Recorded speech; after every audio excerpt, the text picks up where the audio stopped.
धृतराष्ट्र ने कहा, हे संजय, धर्म भूमि कुरुक्षेत्र में युद्ध की इच्छा से एकत्र हुए मेरे और पांडु के पुत्रों ने क्या किया? संजय ने कहा, पांडव सेना की व्यूह रचना को देखकर राजा दुर्योधन ने आचार्य द्रोण के पास जाकर ये वचन कहे, हे आचार्य, आपके बुद्धिमान शिष्य द्रुपद पुत्र धृष्टद्युम्न द्वारा व्यूह रचना में खड़ी की हुई पांडवों की इस विशाल सेना को देखिए। इस सेना में महान धनुर्धारी तथा युद्ध में भीम और अर्जुन के समान शूर योद्धा हैं, जैसे युयुधान, विराट तथा महारथी राजा द्रुपद। धृष्टकेतु और चेकिता तथा पराक्रमी काशीराज भी हैं। पुरुजित और कुंती भोज ये दोनों भाई तथा मनुष्यों में श्रेष्ठ शैव्य भी है।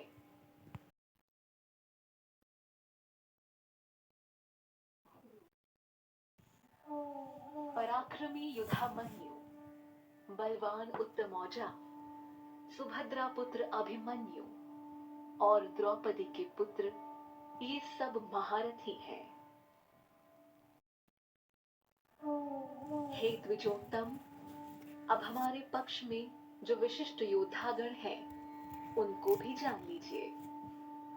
आपकी जानकारी के लिए अपनी सेना के नायकों के नाम मैं आपको बताता हूँ।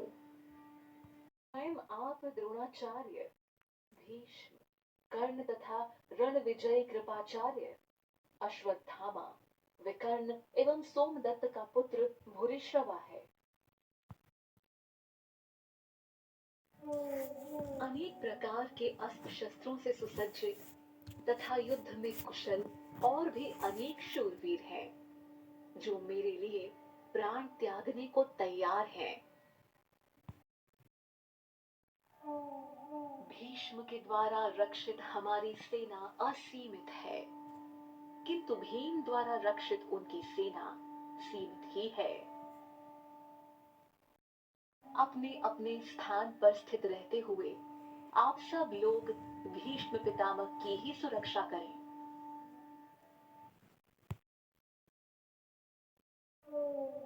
दुर्योधन को प्रसन्न करने के लिए कुरुवृद्ध पितामह भीष्म ने सिंह के समान गरज कर जोर से शंख बजाया। तत्पश्चात शंख, नगाड़े, ढोल, मृदंग व नरसिंघे आदि एक साथ बज उठे और बड़ा भयंकर शब्द हुआ। उसके बाद सफेद घोड़ों से युक्त महान रथों पर बैठे हुए भगवान श्री कृष्ण और पांडुपुत्र अर्जुन ने दिव्य शंखों को बड़े जोर से बजाया। अंतर्यामी भगवान श्री कृष्ण ने पांचजन्य नामक शंख बजाया। अर्जुन ने देवदत्त नामक शंख और भयानक कर्म करने वाले वृकोदर भीम ने पौंड्र नामक महाशंख बजाया। कुंती पुत्र राजा युधिष्ठिर ने अनंत विजय नामक शंख बजाया। नकुल व सहदेव ने क्रमशः सुघोष और मणिपुष्पक नामक शंख बजाए।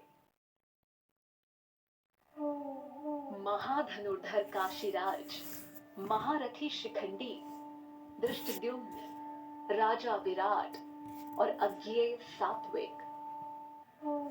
हे राजन, राजा द्रुपद, द्रौपदी के पुत्र और सुभद्रा पुत्र महाबाहु अभिमन्यु सभी ने अलग अलग अपने अपने शंख बजाए।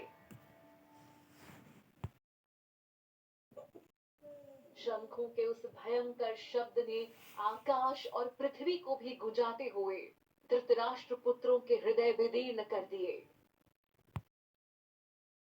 हे राजन, अब शस्त्रों के चलने की तैयारी हो ही रही थी कि उसी समय कपिध्वज पांडुपुत्र अर्जुन ने अपना धनुष उठा लिया और श्री कृष्ण से बोले। अर्जुन ने कहा, हे अच्युत, मेरे रथ को दोनों सेनाओं के मध्य में खड़ा कीजिए, जिससे युद्ध की इच्छा से खड़े इन लोगों का मैं निरीक्षण कर सकूं कि मुझे इस युद्ध में किन के साथ युद्ध करना है। धृतराष्ट्र पुत्र दुर्बुद्धि दुर्योधन का हित चाहने वाले उन राजाओं को देखना चाहता हूँ जो युद्ध करने आए हैं। संजय ने कहा, हे भारत, अर्जुन के इस प्रकार कहने पर श्री कृष्ण ने दोनों सेनाओं के मध्य अपना रथ खड़ा कर दिया। भीष्म, द्रोण तथा पृथ्वी के सभी राजाओं को सामने खड़े देखकर श्री कृष्ण ने कहा, हे पार्थ, यहाँ एकत्र हुए कौरवों को देखो।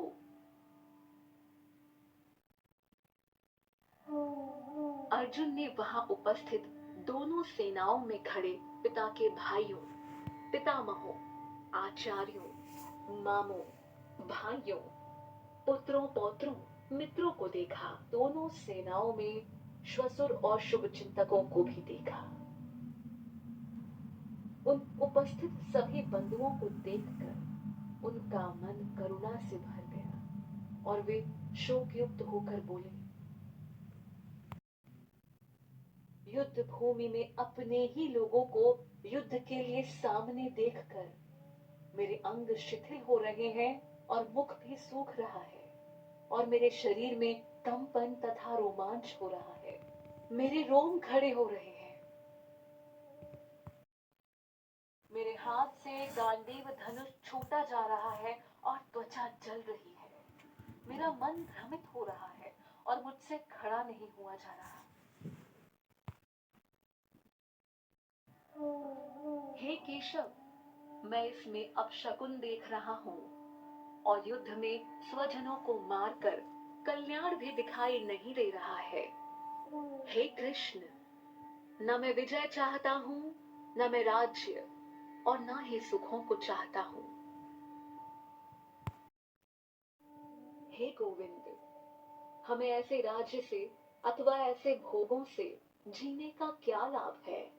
हम जिनके लिए राज्य भोग और सुख आदि की इच्छा रखते हैं, वे ही लोग धन और जीवन की आशा को त्याग कर युद्ध के लिए खड़े हैं।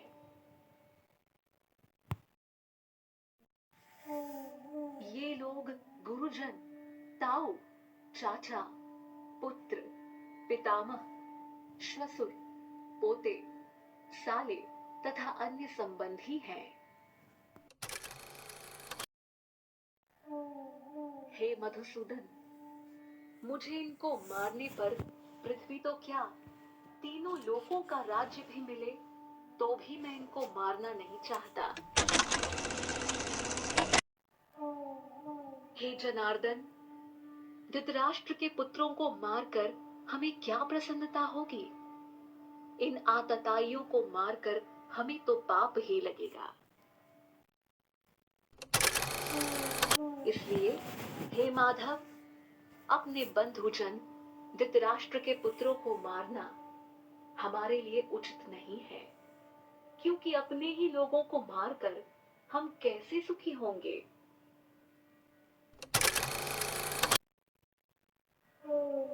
यद्यपि ये लोग लोभ के वशीभूत होकर अपने कुल के नाश होने और मित्र से शत्रुता होने में पाप नहीं देख रहे हैं,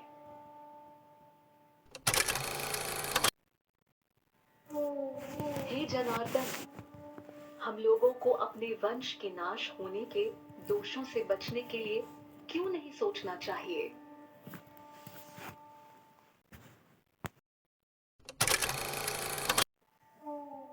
कुल के नष्ट होने से सनातन धर्म नष्ट हो जाते हैं। धर्म नष्ट होते ही सारे कुल को पाप दबा लेता है। हे कृष्ण, पाप के अधिक बढ़ जाने से कुल की स्त्रियां दूषित हो जाती हैं, और हे वार्ष्णेय, स्त्रियों के दूषित होने पर वर्ण संकर उत्पन्न होता है।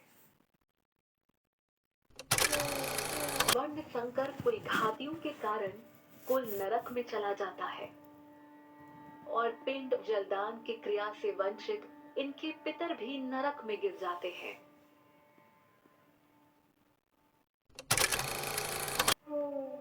इन वर्ण शंकर और कुलघातियों के पैदा होने से सदा से चलते आए कुल धर्म और जाति धर्म नष्ट हो जाते हैं।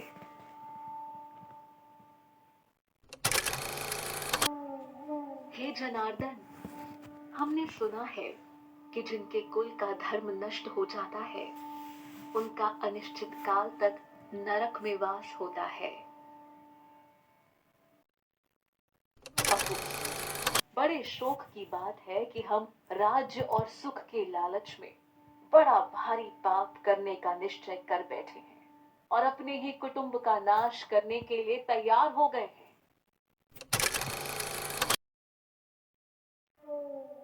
यदि धृतराष्ट्र के पुत्र मुझ शस्त्र रहित और सामना न करने वाले को युद्ध में मार भी दे तो यह मेरे लिए हितकारी होगा।